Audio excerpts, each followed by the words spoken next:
রোজাদার আছে যাদের রোজা ক্ষুধার্ত থাকা ছাড়া আর বিশেষ কোনো কাজে আসে না। আমরা যেন সেই হতভাগা মানুষদের কাতারে সামিল না হই। প্রিয় ভাইরা আমার, এই মাস আসার পরও যদি আমরা আমাদের গুনাহগুলো আল্লাহর কাছে মাফ করাতে না পারি, চোখের পানি ফেলে দোয়া করে কান্নাকাটি করে সিজদায় গিয়ে একান্তে নিরিবিলি আল্লাহর সাথে যদি এই মাসেও কথা বলতে না পারি, তাহলে জীবনে আর কখনো এই সুযোগ হওয়ার আশা বড় দুরূহ। এর চেয়ে হতভাগা আল্লাহর জমিনে আর কেউ নেই, যে ইসলাম গ্রহণ করার পর মুসলিম হয়েও রমাদানের সুফলটা আদায় করতে পারল না।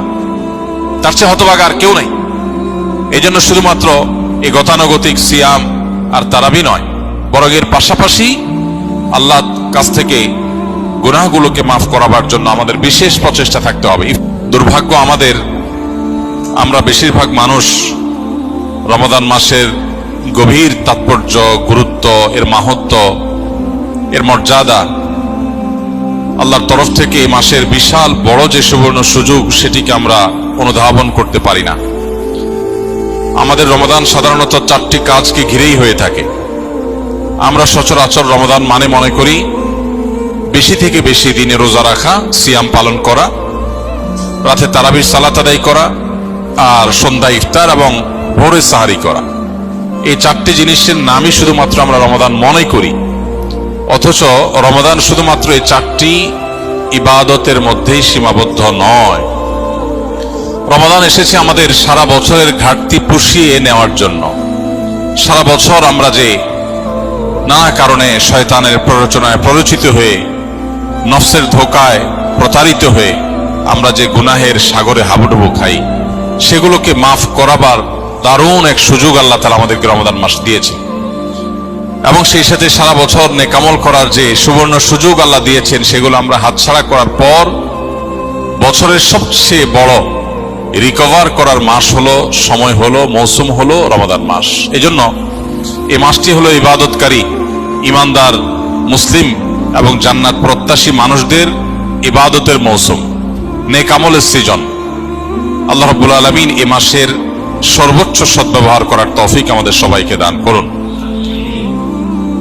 সম্মানিত ভাই সকল, এই মাসে আমাদের সবচেয়ে প্রধান এবং সবচেয়ে মূল যে কাজটি বিশেষ গুরুত্বের সাথে করা উচিত, সেটি হলো যথাযথভাবে সিয়াম পালন করা। কারণ এই মাসের প্রধান আমলটাই হলো সিয়াম বা রোজা। আর সিয়াম শব্দের অর্থ বিরত থাকা। অতএব আমাদেরকে এই মাস আল্লাহ রাব্বুল আলামিন সিয়াম পালন করার নির্দেশ দিয়ে মূলত বিরত থাকার অভ্যাস আমাদের গড়ে তুলবার সুযোগ দিয়েছেন। অতএব যথাযথভাবে সিয়াম পালন করার মানে হলো সিয়ামকে তার স্ট্রাকচারাল দিকটাকে খেয়াল করার পাশাপাশি তার ফিনিশিং এর দিকটাকেও খেয়াল করতে হবে। সিয়ামের বা রোজার বাহ্যিক স্ট্রাকচারাল দিকটা তো একেবারেই পরিষ্কার।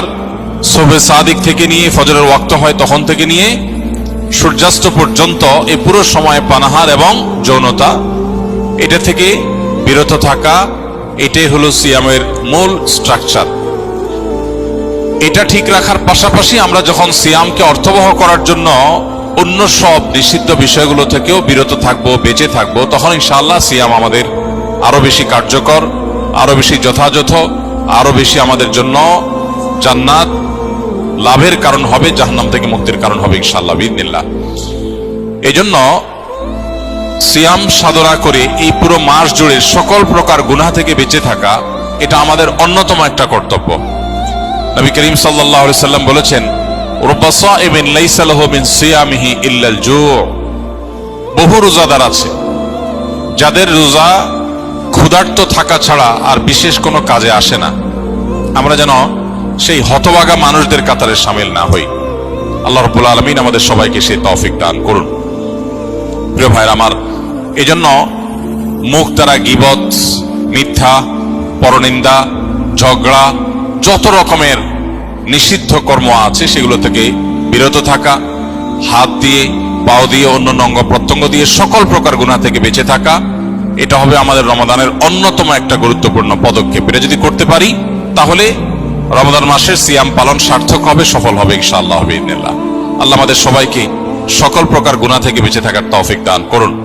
সিয়ামের উদ্দেশ্য যে তাকওয়া অর্জন করা, সে তাকওয়া হাসিল হওয়ার জন্য, সে তাকওয়া অর্জন হওয়ার জন্য সকল প্রকার গুনাহের পথগুলো বন্ধ করা, এটা অত্যন্ত গুরুত্বপূর্ণ। গুনাহের পথগুলো যদি খোলা থাকে তাহলে এই সিয়াম অর্থবহ হবে না, এই সিয়াম যথাযথ হবে না, এই সিয়াম আমাদের জন্য কার্যকর হবে না। এই জন্য আমরা চেষ্টা করব সর্বোচ্চ সকল গুনাহ থেকে বেঁচে থাকার।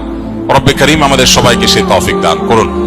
প্রিয় ভাইরা আমার, এই মাস আসার পরও যদি আমরা আমাদের গুনাহগুলো আল্লাহর কাছে মাফ করাতে না পারি, চোখের পানি ফেলে দোয়া করে কান্নাকাটি করে সিজদায় গিয়ে একান্তে নিরিবিলি আল্লাহর সাথে যদি এই মাসেও কথা বলতে না পারি, তাহলে জীবনে আর কখনো এই সুযোগ হওয়ার আশা বড় দুরূহ। এর চেয়ে হতভাগা আল্লাহর জমিনে আর কেউ নেই, যে ইসলাম গ্রহণ করার পর মুসলিম হয়েও রমাদানের সুফলটা আদায় করতে পারল না। তার চেয়ে হতভাগা আর কেউ নেই।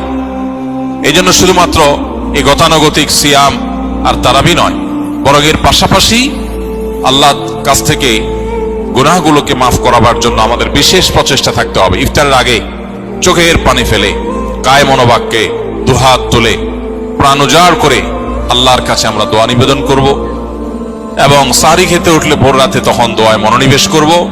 চলতে ফিরতে উঠতে বসতে আল্লাহকে স্মরণ করব। মোবাইলে সোশ্যাল মিডিয়াতে বিভিন্ন চোখের জেনা, কানের জেনা, বিভিন্ন রকমের যে গুনাহগুলো হয় সেগুলোর পথগুলো সব বন্ধ করব ইনশাআল্লাহ।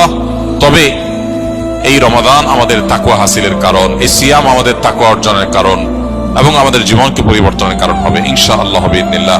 আল্লাহ রাব্বুল আলামিন আমাদের সবাইকে এই রমাদানের সর্বোচ্চ সদ্ব্যবহার করার তৌফিক দান করুন।